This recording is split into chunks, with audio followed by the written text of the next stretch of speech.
Now, although business owners and other industries are relieved that the lockdown limitations have been eased, there are still concerns that this is not enough. This follows the president's announcement that the country would be placed on level 2 lockdown. Our reporter Nqobile Madlala has been tracking reaction for us and joins us now. Nqobile, thanks for making time. You've been speaking to people about this move to level 2. What are they telling you?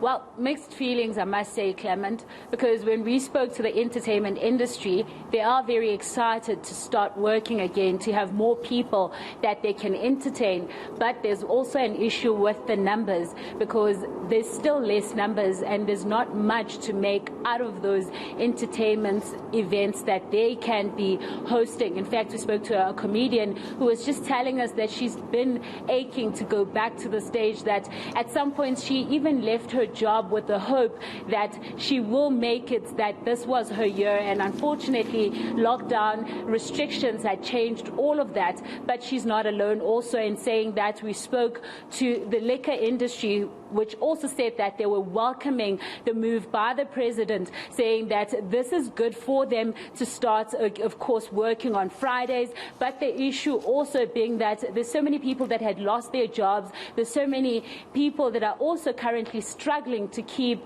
their workers and struggling to keep their business afloat, that this now is not enough. And we went on also to speak to some of the restaurant owners, and they were saying also that some of them had to let go of people, some had even lost their jobs at that time. And even though this means that the curfew hour, the extension of the curfew hour, that it's also an hour more that they can work, it's still not enough to make sure that the business keeps afloat. But let's listen into that comedian who was speaking to us about her dreams.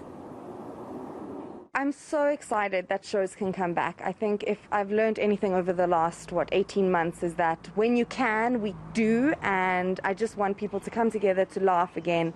I understand that it's super stressful as well, you know, I mean, whether you can or cannot, people are still very aware, you know, my family members are sick, I don't know if I'm going to get sick, I don't want to make them, you know, so I think there's so many factors here, despite government saying this can and can't, these are the rules.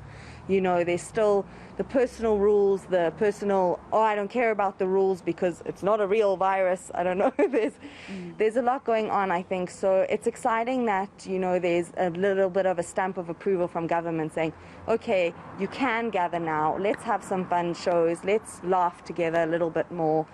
And let's try and build the industry again. You know, it's been a tough year and a half, you know. And Nqobile, how has the religious sector responded? Well, also very excited with the fact that there's more people coming to church. I mean, we now understand that indoors you can have over 200 people, and also you can have some people that are on the outside, which is like about 500.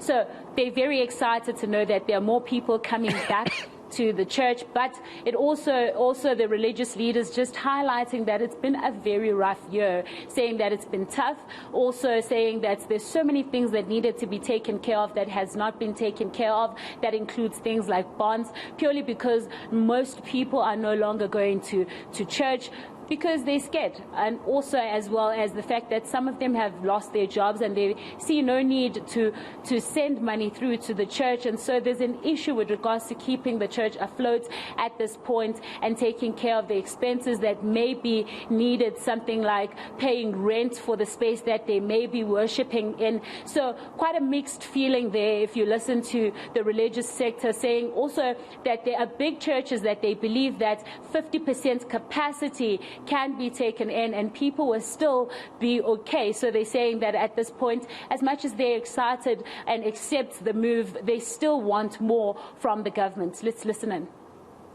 We are happy that we could now move from 50 people inside to 250 people inside.